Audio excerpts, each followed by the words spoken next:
प्रेम से बोलिए जय माता दी। प्यारे भक्तों, आज शनिवार के दिन आप सभी श्रवण करेंगे शनिवार माँ काली की व्रत कथा और श्रवण करेंगे शनिवार की कथा। काली 10 महाविद्याओं में प्रथम है।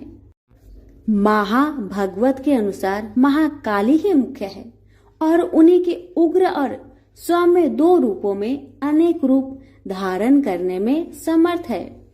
विद्यापति भगवान शिव की शक्तियां ये महाविद्याएं अनंत सिद्धियां प्रदान करने में समर्थ है। दार्शनिक दृष्टि से भी काल तत्व की प्रधानता सर्वोपरि है, इसलिए महाकाली या काली ही समस्त विद्याओं की आदि है, अर्थात उनकी विद्या में विभूतियां ही महाविद्याएं हैं। ऐसा लगता है कि महाकाल की प्रियतमा काली ही अपने दक्षिण और वाम रूपों में 10 महाविद्याओं नाम से विख्यात हुई। बृहद नील तंत्र में कहा गया है कि रक्त और कृष्ण भेद से काली ही 2 रूपों में आदि शिष्ट है। कृष्णा का नाम दक्षिणा और रक्त वर्णा का नाम सुंदरी है। माँ काली की व्रत कथा। काली का पुराण में कथा आती है कि एक बार हिमालय पर अवस्थित मतंग मुनि के आश्रम में जाकर देवताओं ने महामाया की स्तुति की। स्तुति से प्रसन्न होकर मतंग वनिता के रूप में भगवती ने शरीर से काले पहाड़ के समान वर्ण वाली एक दिव्य नारी का प्रकट हुआ।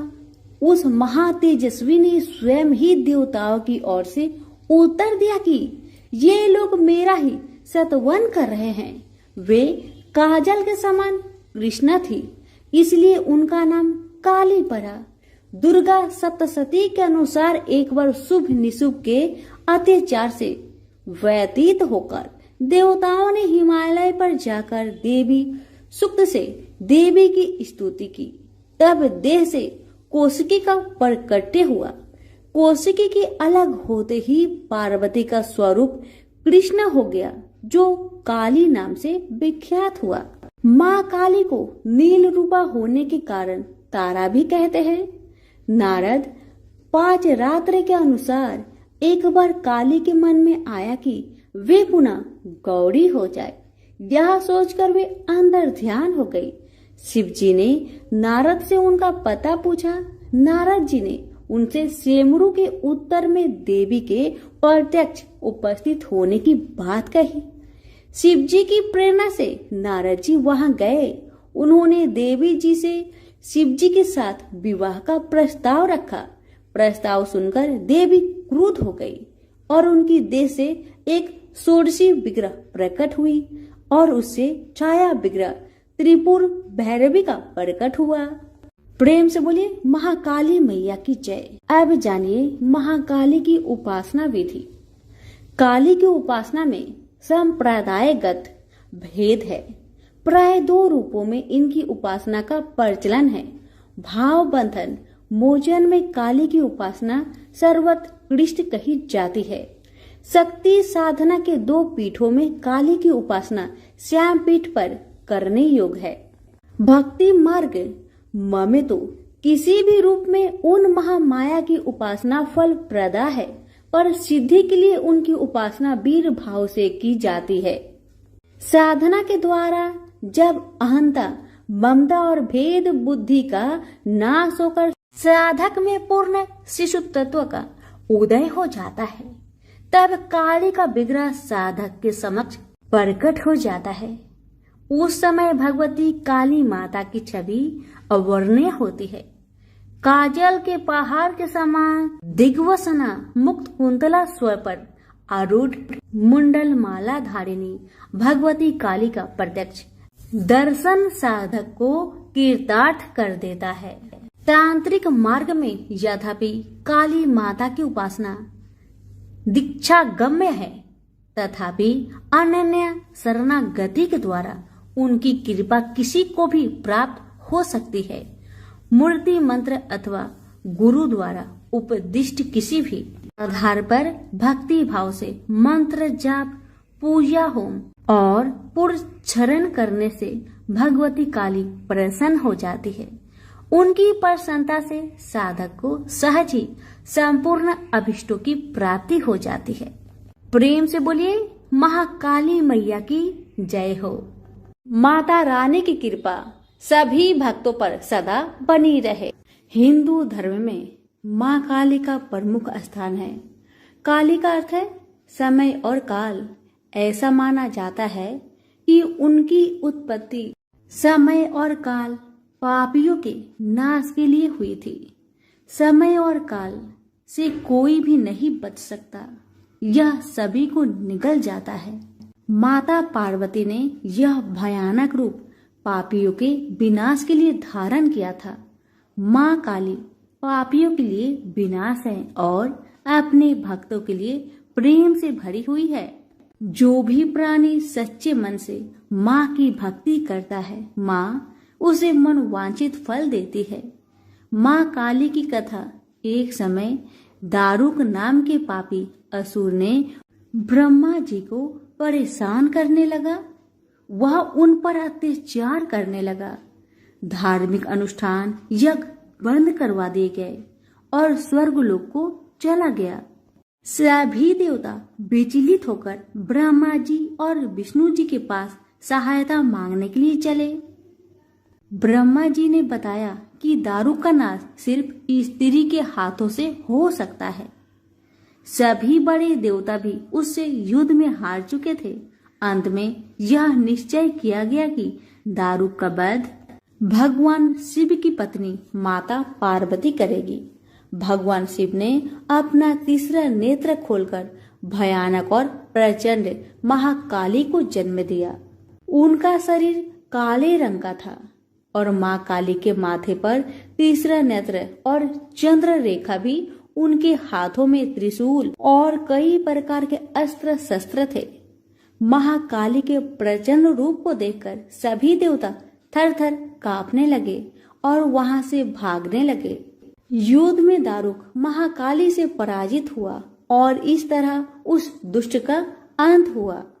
महाकाली के भयानक रूप से चारों तरफ अग्नि की भयानक लपटें उत्पन्न हो गई। महाकाली के क्रोध को सिर्फ भगवान शंकर ही रोक सकते थे, इसलिए उन्होंने एक बालक का अवतार लिया। भगवान शिव शमशान पहुंचे और वहां बालक के रूप में लेटकर रोने लगे। छोटा बालक को देखकर महाकाली का क्रोध शांत हो गया। उनके हृदय में ममता भावना जागृत हो गई। उन्होंने शिव रूपी उस छोटे बालक को उठा लिया और अपने स्थानों से दूध पिलाने लगी। इस प्रकार से शिव जी ने उनके क्रोध को पी लिया। इस प्रकार महाकाली का भयानक और प्रचंड क्रोध शांत हुआ। उसके बाद महाकाली मूर्छित हो गई। उन्हें होश में लाने के लिए भगवान शिव ने तांडव नृत्य किया। होश में आने पर वह पुनः माता पार्वती के रूप में आ चुकी थी। माता पार्वती भगवान शिव का नृत्य देखकर नृत्य करने लगी, जिसके कारण उन्हें योगिनी का नाम से भी पुकारा जाता है। इसके अलावा महाकाली ने महिषासुर, चंडमुंड, रक्तबीज, शुभ निशुभ जैसे राक्षसों का व्रत किया था। इसलिए 10 महाविद्याओं में से महाकाली प्रथम महाविद्या है। प्रेम से बोलिए माँ काली की जय हो। शनिवार व्रत कथा। एक समय स्वर्गलोक में सबसे बड़ा कौन कि प्रश्न पर 9 ग्रह में वाद विवाद हो गया। विवाद इतना बढ़ा कि परस्पर भयंकर युद्ध की स्थिति बन गई। निर्णय के लिए सभी देवता देवराज इंद्र के पास पहुंचे और बोले, हे देवराज, आपको निर्णय करना होगा कि हम में से सबसे बड़ा कौन है। देवताओं का प्रश्न सुनकर देवराज इंद्र उलझन में पड़ गए। इंद्र बोले, मैं इस प्रश्न का उत्तर देने में असमर्थ हूँ। हम सभी पृथ्वी लोक में उज्जैनी नगरी में राजा विक्रम आदित्य के पास चलते हैं। देवराज इंद्र सहित सभी ग्रह उज्जैनी नगरी पहुँचे।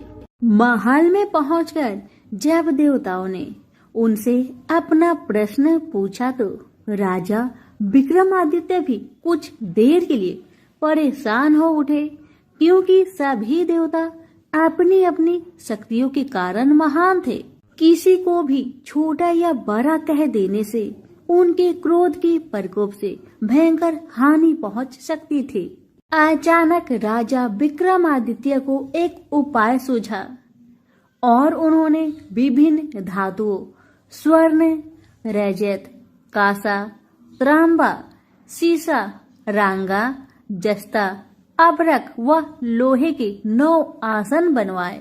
धातुओं के गुणों के अनुसार सभी आसनों को एक दूसरे के पीछे रखवाकर उन्होंने देवताओं को अपने अपने सिंहासन पर बैठने को कहा।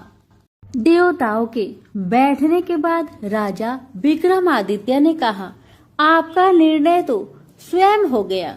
जो सबसे पहले सिंहासन पर विराजमान है वही सबसे बड़ा है। राजा विक्रमादित्य के निर्णय को सुनकर शनि देवता ने सबसे पीछे आसन पर बैठने के कारण अपने को छोटा जानकर क्रोधित होकर कहा, राजा विक्रमादित्य, तुमने मुझे सबसे पीछे बैठाकर मेरा अपमान किया है। तुम मेरी शक्तियां से परिचित नहीं हो। मैं तुम्हारा सर्वनाश कर दूंगा। शनि देव ने कहा, सूर्य एक राशि पर 1 महीने, चंद्रमा 2.25 दिन, मंगल 1.5 महीने, बुध और शुक्र 1 महीने, बृहस्पति 13 महीने रहते हैं। लेकिन मैं किसी राशि पर 7.5 वर्ष 7.5 तक रहता हूँ। बड़े बड़े देवताओं को मैंने अपने प्रकोप से पीड़ित किया है। राम को 7.5 के कारण ही वन में जाकर रहना पड़ा और रावण को 7.5 के कारण ही युद्ध में मृत्यु का शिकार बनना पड़ा। राजा, अब तू भी मेरे प्रकोप से नहीं बच सकेगा। इसके बाद अन्य ग्रहों के देवता तो प्रसन्नता के साथ चले गए, परंतु शनिदेव बड़े क्रोध के साथ वहां से विदा हुए। राजा विक्रमादित्य पहले की तरह ही न्याय करते रहे। उनके राज्य में सभी स्त्री पुरुष बहुत आनंद से जीवन यापन कर रहे थे। शनिदेव अपना अपमान नहीं भूले। एक दिन राजा की परीक्षा लेने शनिदेव घोड़े के व्यापारी के रूप में राज्य पहुंचे। जब राजा विक्रमादित्य को इस बात का पता चला तो उन्होंने अपने अश्वपाल को कुछ घोड़े खरीदने के लिए भेजा। घोड़े बहुत कीमती थे। अश्वपाल ने जब वापस लौटकर इस संबंध में बताया तो राजा विक्रमादित्य ने स्वयं आकर एक सुंदर व शक्तिशाली घोड़े को पसंद किया। घोड़े की चाल देखने के लिए राजा उस घोड़े पर सवार हुए तो वह घोड़ा बिजली की गति से दौड़ पड़ा। तेजी से दौड़ता घोड़ा राजा को दूर एक जंगल में ले गया और फिर राजा को वहां गिराकर जंगल में कहीं गायब हो गया। राजा अपने नगर को लौटने के लिए जंगल में भटकने लगा, लेकिन उन्हें लौटने का कोई रास्ता नहीं मिला। राजा को भूख प्यास लगाई। बहुत घूमने पर उसे एक चारवाहा मिला। राजा ने उससे पानी मांगा। पानी पीकर राजा ने उस चारवाहे को अपनी अंगूठी दे दी। फिर उससे रास्ता पूछकर वह जंगल से निकलकर पास के नगर में पहुंचा। राजा ने एक सेठ की दुकान पर बैठकर कुछ देर आराम किया। उस सेठ ने राजा से बातचीत की तो राजा ने उसे बताया कि मैं उज्जैनी नगरी से आया हूँ। राजा के कुछ देर दुकान पर बैठने से सेठ जी की बहुत बिक्री हुई। सेठ ने राजा को बहुत भाग्यवान समझा और खुश होकर उसे अपने घर भोजन के लिए ले गया। सेठ के घर में सोने का एक हार खूंटी पर लटका हुआ था। राजा को उस कमरे में छोड़कर सेठ कुछ देर के लिए बाहर गया। तभी एक आश्चर्यजनक घटना घटी। राजा के देखते देखते सोने की उस हार को खूंटी निगल गई। सेठ ने कमरे में लौटकर हार को गायब देखा तो चोरी का संदेह राजा पर ही किया, क्योंकि उस कमरे में राजा ही अकेला बैठा था। सेठ ने अपने नौकरों से कहा कि इस परदेसी को रस्सियों से बांधकर नगर के राजा के पास ले चलो।